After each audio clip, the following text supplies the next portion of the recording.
I used to think the worst thing that could happen to you in college was failing a course or losing a scholarship. I was wrong. The worst thing is waking up with dried blood under your nails, a splitting headache, and absolutely no memory of the night before. But that's not even the terrifying part. The terrifying part is when you look around and realize the person you love most in this world is gone. Just gone. No messages, no clues, no goodbye, just silence. Her name was Rhea. She wasn't just my girlfriend, she was my safe place. She was fire and thunder and poetry and combat boots. Everyone on campus knew her as the girl with the camera, always capturing moments, always smiling with her eyes. And now, everyone thinks I killed her. Even me. It didn't start like this, of course.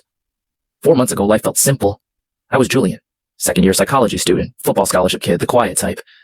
I liked books, I hated crowds, and I was terrible at texting back. Then Rhea happened, and everything got loud, in the best way. We met at a spoken word night in the student union.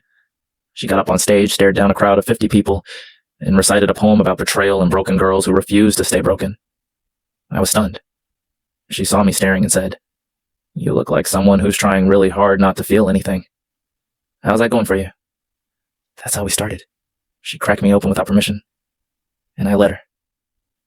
The first 2 months were beautiful. The kind of beautiful that makes you forget to be cautious. Late-night study sessions that turned into makeout sessions, random road trips, inside jokes, matching hoodies, dreams whispered in the dark. But behind all that, there were shadows I didn't notice at first. She'd get random panic attacks she refused to explain. Sometimes I'd find her staring blankly at nothing, camera in hand, lips trembling. I asked her once what was wrong. She said, "Some people have memories like photographs. Mine are like crime scenes. I don't always want to look." Then came the party. The one night that changed everything. It was supposed to be chill, just a house party off campus. Music, drinks, people I didn't know, faces I didn't care about. Rhea didn't want to go at first. Said she had a weird feeling, but I convinced her. Told her she needed a break from overthinking. God, I wish I'd listened to her. We got there around 9 p.m. I remember the lights were too bright, the music was too loud, and there was this guy, Tariq. Tall, smug, one of those rich kids with a fake smile and too many secrets. He used to be Rhea's friend, but I never liked how he looked at her. Like she was a prize. Like he owned a piece of her. That night, they argued. I saw it from across the room. Her pointing at him, his voice raised. I walked over, asked what was going on. She brushed it off, said she needed air. I let her go outside alone. That was my first mistake. I stayed inside for a few more minutes, got distracted. Someone handed me a drink, said Rhea sent it. I didn't question it. That was my second mistake. I drank it. Felt dizzy almost instantly. My head started spinning, my vision blurred. I stumbled outside looking for her. And then, nothing. Just black. No memory. No clue. I woke up 12 hours later on the floor of an abandoned lecture hall, head pounding, shirt torn, hands shaking, and blood. Blood on my jeans, blood under my nails, but no sign of Rhea. Now she's missing. And I'm the last person anyone saw her with. Tariq swears he saw her run off crying after our argument. Her roommate says Rhea came back late that night, packed a bag, and left without saying a word. The cops think I snapped. That I killed her and dumped the body. And the worst part, there's a tiny voice in the back of my mind whispering, what if they're right?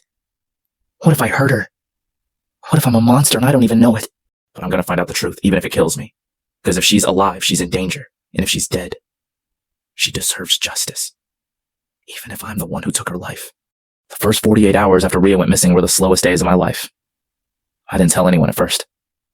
Not the cops. Not her parents. Not even my roommate. Because a part of me thought she'd just show up. Say it was all some wild misunderstanding. Say I was being dramatic. But she didn't. Instead, I started noticing things that didn't make sense. Her camera, the one she never left behind, was sitting on my desk, turned off, battery drained, and inside it, a photo. Just one. A picture of me, sleeping, taken the night she disappeared. I stared at it for hours. I don't even remember falling asleep that night. I don't remember her coming back to my dorm. I don't remember her taking that photo. All I remember is the sick feeling in my stomach when I zoomed in and saw a hand, someone else's hand, resting on my shoulder in the frame. And it wasn't Rhea's. By day 3, the police were looking for me. Tariq had already gone to them. Said I was acting strange. That he saw bruises on Rhea's arms the week before. That I had a temper. Lies. All of them. But that didn't matter. Because suddenly, I wasn't Julian, the quiet guy who kept to himself. I was Julian, the boyfriend with gaps in his memory, blood on his hands, and no alibi. So I ran. Not because I was guilty, but because I couldn't prove I wasn't.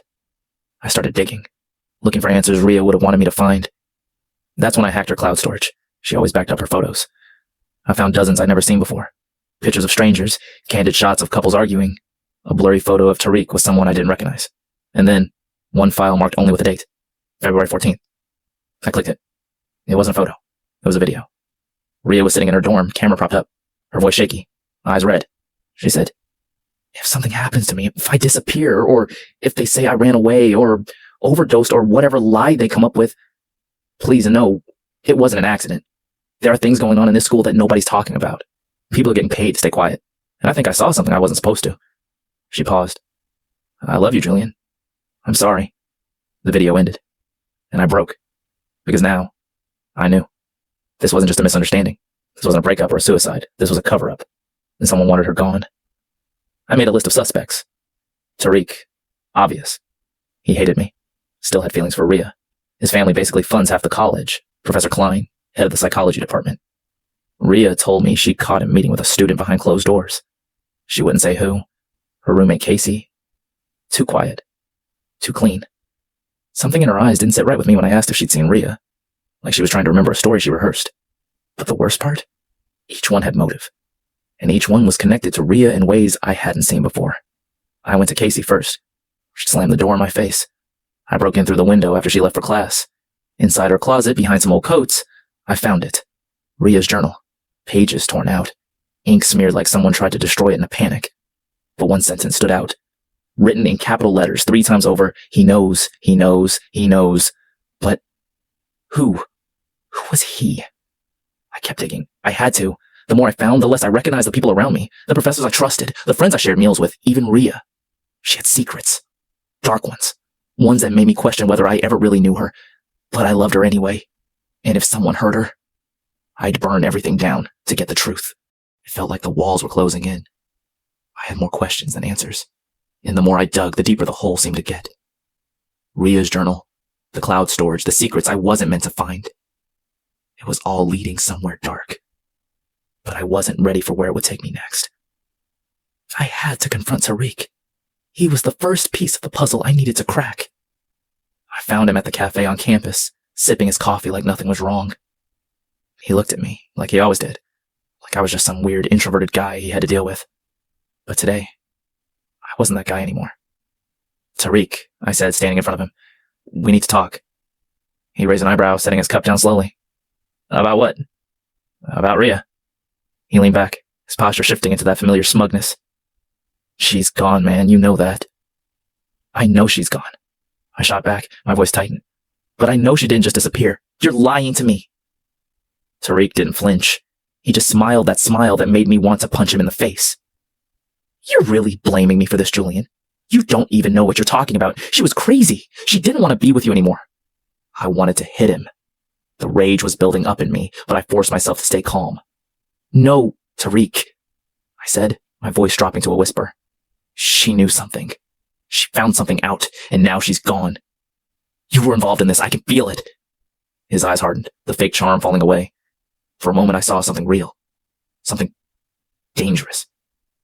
"You don't know anything, Julian," he said slowly, his voice low.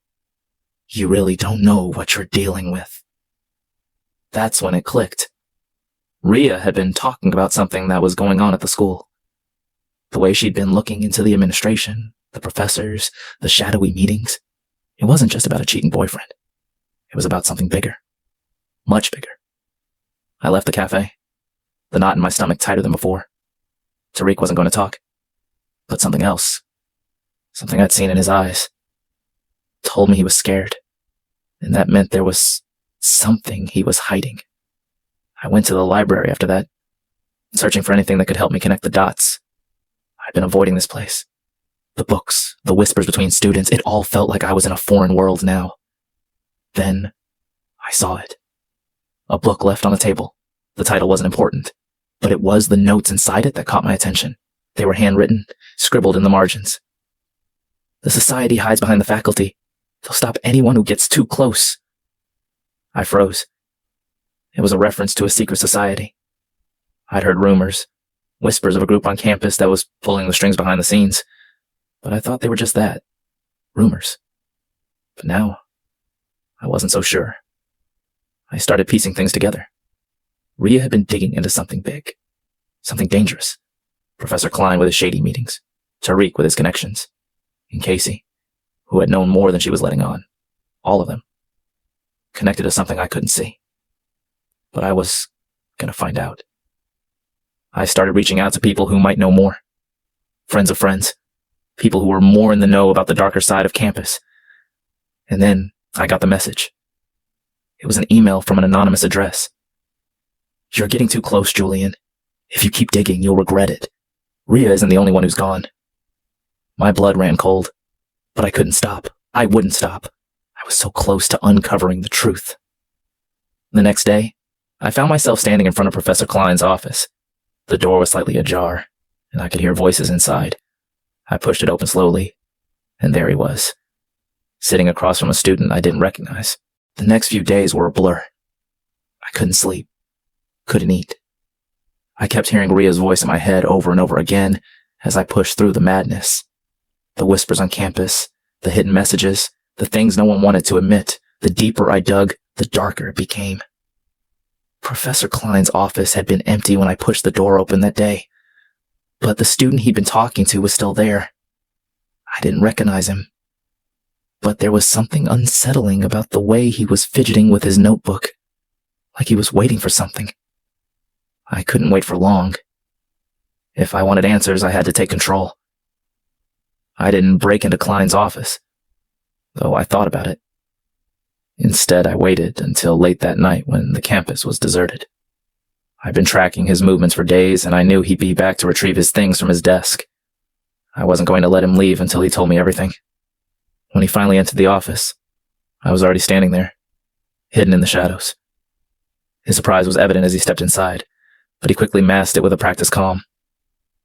"Julian," he said, his voice smooth. "What are you doing here?" "I think you know," I replied, stepping into the light. Professor Klein's eyes narrowed. He must have realized I wasn't going to let this go. "This isn't a game," he warned. "You don't know what you're getting involved in." "I know exactly what I'm getting involved in," I snapped. "You know where Rhea is. You know what happened to her, and I'm going to find out the truth, whether you help me or not." Klein's smile faltered. He turned away for a moment as if considering something. Then he looked back at me. "You're too late," he said quietly. Before I could react, the door opened and a figure stepped inside. Tariq. I tensed, ready to confront him, but Klein held up a hand, signaling for silence. "What's going on?" Tariq asked, looking between me and the professor. I didn't have the strength to deal with him right now. My eyes were locked on Klein, waiting for him to say something that would finally make sense of everything. But instead of an explanation, Klein turned to Tariq and gave a small nod. "It's time," he said. Tariq's face shifted. He looked scared. For the first time, I saw a crack in his confident facade. "What are you talking about?" I demanded. But before either of them could answer, the lights flickered and the door slammed shut, locking us inside. A mechanical voice echoed through the room. "You're not supposed to be here." I didn't have much time. I wasn't sure who was behind it, but I knew I was being trapped. The walls felt like they were closing in, but the only way out was through. I turned to Tariq, who was standing frozen by the door. "What the hell is going on?" "You don't get it," he said, his voice shaky. "We were trying to protect you. We thought you'd be safe." I raised an eyebrow, confused. "Protect me from what?" Klein stepped forward. "From the truth." Suddenly, the floor beneath us rumbled and the walls began shifting. A hidden door slid open behind Klein, revealing a narrow staircase leading down into darkness. I didn't hesitate. I bolted toward the stairs, with Tariq and Klein following behind me. The further we went down, the colder it got. It felt like we were entering some sort of underground facility, a place no one was meant to find. At the bottom of the stairs, the hallway stretched out in front of us, lined with heavy steel doors. I could hear voices behind some of them. Students, professors, people who shouldn't have been involved. "This is the society," Tariq whispered, his voice shaking. "The ones running everything, the ones who made Rhea disappear." The walls of the corridor were covered with strange symbols. And I realized with a sickening feeling that they were all connected. Each one a part of the larger puzzle I've been trying to solve. The society wasn't just a rumor. It was real. We finally reached a large, reinforced door. Klein stepped forward and punched in a code, the door unlocking with a low click. Inside was a large, dimly lit room. At the center, a table sat, covered with papers, photos, and files, evidence of everything I needed to know. I walked forward, my heart pounding in my chest. Then I saw it. A photo of Rhea. But not the Rhea I knew. This one was different, darker. She was standing in the middle of a group of people I didn't recognize. And behind her, a figure was partially visible. Someone in a hood, their face obscured. Who are they? I asked, my voice barely above a whisper. They're the ones pulling the strings, Klein said, his voice cold. Rhea wasn't supposed to find them. She got too close, and that's why she's gone. I turned to face him. Tell me what happened now. Klein sighed, running a hand through his hair. You're not going to like this. The society has been controlling things here for years. They make deals with the administration, the professors, everyone. Rhea started asking questions. She found something she shouldn't have. And now, she's gone. I felt the weight of his words, the betrayal, the manipulation, but it was all too much to process. There's one more thing, Tariq said quietly, stepping forward. Rhea was going to expose them. She was going to blow the whole thing wide open. But she didn't, I said, my voice breaking. She didn't get the chance because they killed her, Klein finished for me. The truth hit me like a freight train. I was standing in the heart of the conspiracy, and there was nothing I could do to undo what had been done. But as I stood there staring at the evidence, a feeling of clarity washed over me. This wasn't the end. It was just the beginning. Tariq, finally looking guilty, spoke again. You can't go to the police. You can't expose them. They'll take you down. But I was done running. I don't care anymore. I'll burn this whole place down if I have to. The pieces clicked into place in my mind. I knew what I had to do. Rhea was dead. But she wasn't the last casualty. If I didn't act now, more people would suffer the same fate. So I made a plan. One that would bring the society to its knees. It wasn't going to be easy. It wasn't going to be pretty. But it would be worth it.